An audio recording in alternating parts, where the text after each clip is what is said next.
Welcome back to our channel on this beautiful day. We are thrilled to bring you the latest and most insightful information about the events unfolding in Genoa. The storyline is becoming increasingly dramatic as Phyllis confronts Matt, turning her back on all of his sinister schemes.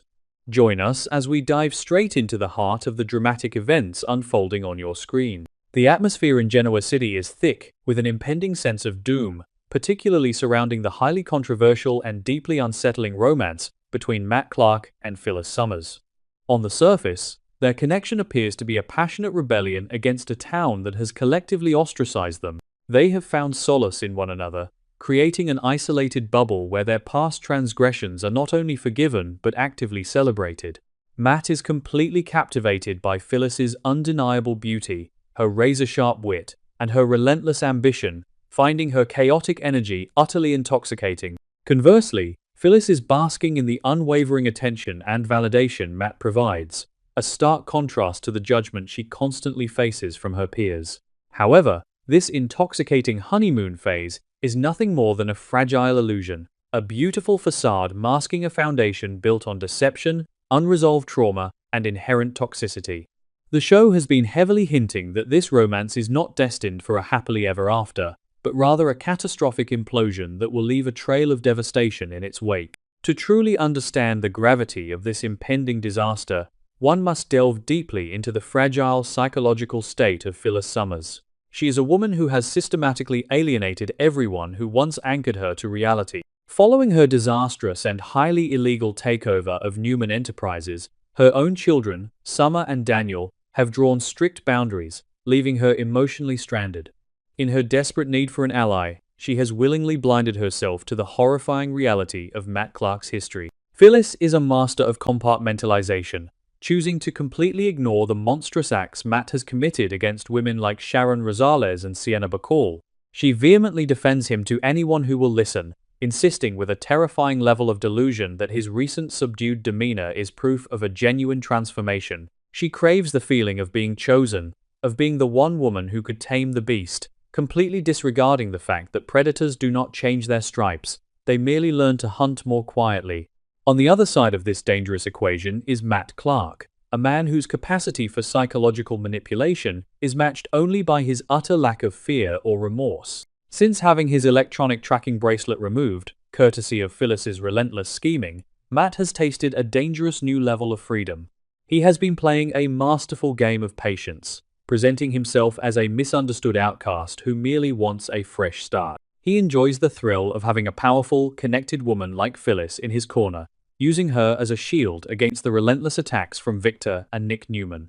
Yet, beneath this carefully constructed mask of a reformed lover, the dark, calculating sociopath remains fully intact. Matt views relationships through the lens of dominance and control, and while he currently enjoys the unpredictable ride that Phyllis offers, he is fundamentally incapable of sustaining a healthy, equitable partnership.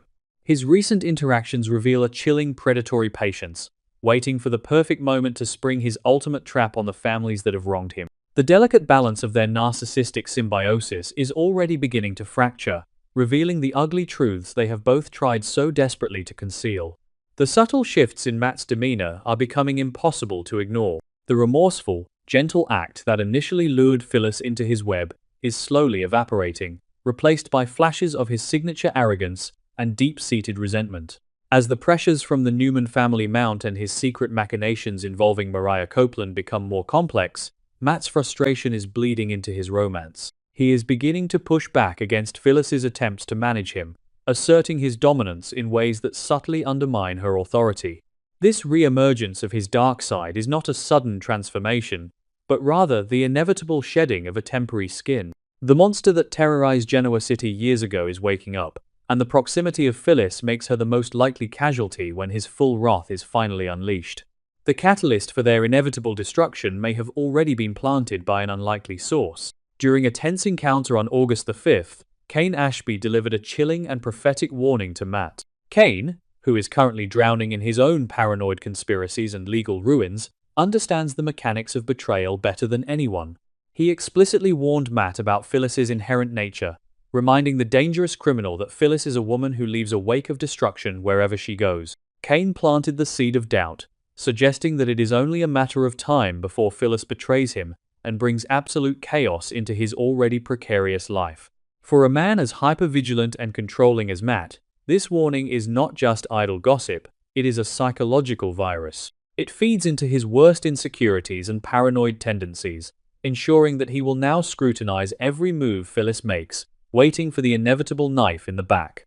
Kane's warning is profoundly accurate because it strikes at the very core of who Phyllis Summers is. She is, above all else, a survivor driven by a ruthless instinct for self-preservation. While she may currently believe she is in love with Matt, her loyalty is highly conditional, heavily dependent on how much the relationship benefits her own agenda. When cornered, or when a situation becomes too dangerous or politically damaging, Phyllis has a long and storied history of sacrificing her allies to save herself. As Matt's behavior becomes more erratic, and his hidden crimes threaten to pull Phyllis down with him, her survival instincts will inevitably kick in. She is not a woman who will willingly go down with a sinking ship, especially one captained by a man the entire town despises. The moment she realizes Matt is a liability rather than an asset, she will not hesitate to orchestrate his downfall, setting the stage for a betrayal of epic proportions. This impending collision course is further amplified by the shifting landscape behind the scenes of the show itself. The transition of power in the head writing team, moving from Josh Griffith to the dynamic duo of Jamie Giddens and Dan O'Connor, signals a deliberate return to the classic, high-stakes storytelling that originally defined the soap opera. This creative changing of the guard means that storylines will no longer simmer indefinitely, they will explode. In this new era of heightened drama, a quiet, amicable breakup between two of the show's most volatile characters is entirely out of the question. The writers are meticulously arranging the chessboard for a spectacular, violent climax. If Matt is destined to be written off the canvas as part of this new creative direction, his exit will not be a peaceful departure. It will be a fiery, destructive event that forever alters the fabric of the community, and Phyllis is positioned right at ground zero of the blast radius. When the inevitable betrayal occurs, the danger to Phyllis will escalate to a terrifying degree. Matt Clark does not handle rejection with grace, and he certainly does not tolerate betrayal. His history is littered with the shattered lives of women who dared to cross him or escape his control. If he senses that Phyllis is pulling away, or worse, actively working against him, his possessive affection will instantly curdle into lethal aggression. He will view her defection as the ultimate insult, a challenge to his dominance that must be answered with absolute cruelty. The very traits that Matt currently finds endearing, her ambition, her stubbornness, her refusal to back down, will become the exact triggers for his violent rage. Phyllis is willingly walking into a psychological and physical minefield, blinded by her own arrogance, completely underestimating the sheer depravity of the man she has invited into her bed. However, to assume that Phyllis will be a helpless victim in this scenario would be a grave miscalculation. When pushed to the absolute brink, Phyllis transforms into a cornered lioness, capable of terrifying acts of violence to protect her own life. The citizens of Genoa City, and perhaps Matt himself, would do well to remember the grim fate of Jeremy Stark. When Stark underestimated Phyllis, believing he could control and ultimately dispose of her, she fought back with a primal, lethal ferocity, ending his life to secure her own survival. Phyllis has crossed the ultimate moral line before, proving that when her back is against the wall, she will kill to survive. Matt may be a seasoned predator, but he is dealing with a woman who has already stared death in the face and emerged victorious with blood on her hands. This is not a dynamic of predator and prey, it is a collision of two apex predators in a confined space. As the relationship deteriorates, the audience will witness a masterclass in psychological warfare. Every conversation will be laced with double meanings, every affectionate gesture masking a hidden agenda.